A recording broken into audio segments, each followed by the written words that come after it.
Salam adik-adik yang terkasih dalam Tuhan, mari kita membuka bacaan kita pada pagi hari ini yang terambil dalam kitab Kejadian pasal 33 ayat 1 sampai 20. Tema firman Tuhan pada pagi hari ini adalah mengampuni dan diampuni. Ayat hafalan kita hari ini terambil dalam kitab Mazmur pasal 133 ayat 1. Sungguh alangkah baiknya dan indahnya apabila saudara-saudara diam bersama dengan rukun. Apakah adik-adik masih ingat apa arti mengampuni? Ya, mengampuni adalah memberikan maaf kepada seseorang dengan hati yang tulus.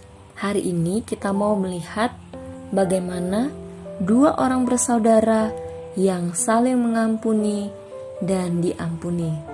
Adik-adik masih ingat ada dua anak kembar yang bernama Esau dan Yakub. Pada waktu itu ia memiliki orang tua yang bernama Ishak dan Ribka. Pada waktu itu Yakub diberkati Ishak sebagai anak sulung karena pada waktu itu Ishak sudah tua dan matanya kabur sehingga ia tidak dapat melihat lagi. Dia pikir itu adalah Esau, anak sulungnya. Tetapi ternyata bukan. Itu adalah Yakub, saudara kembar dari Esau. Adik-adik tahu pada waktu itu karena Bapak Ishak matanya sudah tidak terlalu nampak karena dia sudah tua. Lalu datanglah Yakub karena ia disuruh oleh ibunya. Ia datang mendekat kepada Ishak ayahnya. Dia mau meminta berkat, padahal itu adalah berkat yang akan diberikan kepada Esau. Wah, apa yang terjadi adik-adik? Ternyata ia menyamar seolah-olah Yakub adalah Esau. Pada waktu itu ibunya Ribka, dia mengolah atau memasak makanan yang enak seperti yang diinginkan oleh ayahnya. Ayahnya kan sebelumnya meminta Esau untuk ke hutan mencari hewan untuk dimakan, untuk dimasak, berburu. Nah, adik-adik, lalu ketika Ribka mengetahui bahwa Ishak ingin makan masakan yang diolah oleh Esau, maka Ribka pun memasak makanan yang enak dan dia mengambil pakaian yang indah kepunyaan Esau, anak sulungnya itu, pakaian yang disimpannya di rumah. Lalu ia menyuruh Yakub untuk memakai pakaian itu dan kulit anak kambing dipalutkan kepada kedua tangan Yakub dan pada lehernya yang tidak berbulu. Lalu seolah-olah bahwa ia menyamar menjadi Esau. Karena itu maka ketika ia mendekat, ketika ayahnya Ishak merabanya, Ishak berkata demikian, kalau suara seperti suara Yakub, kalau tangan seperti tangan Esau. Yakub menipu ayahnya seolah-olah dia adalah Esau. Penipuan yang dilakukan Yakub adalah untuk mendapatkan berkat dari ayahnya. Lalu setelah Ishak selesai memberkati Yakub, Yakub keluar meninggalkan Ishak. Pulanglah Esau dari berburu. Ia memasak makanan yang enak dan membawanya kepada ayahnya.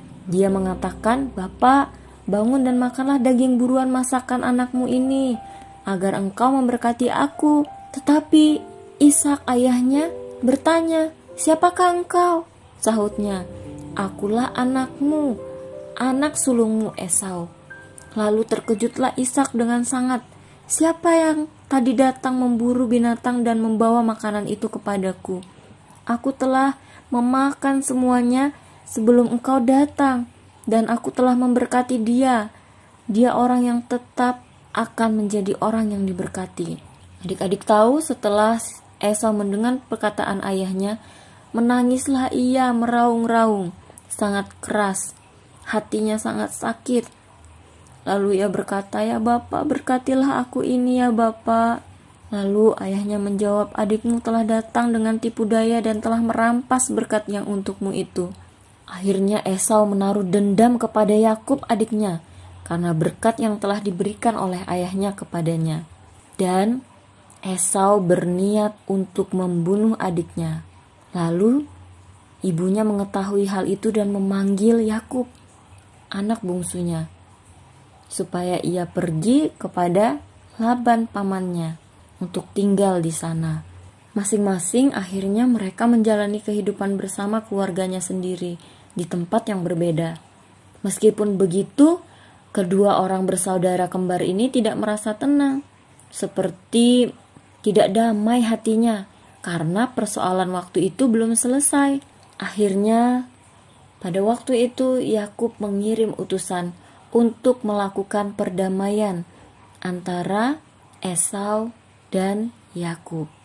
Di dalam Kejadian pasal 33 ayat 1 sampai 20, di sana dikatakan bahwa Yakub berbaik kembali dengan Esau.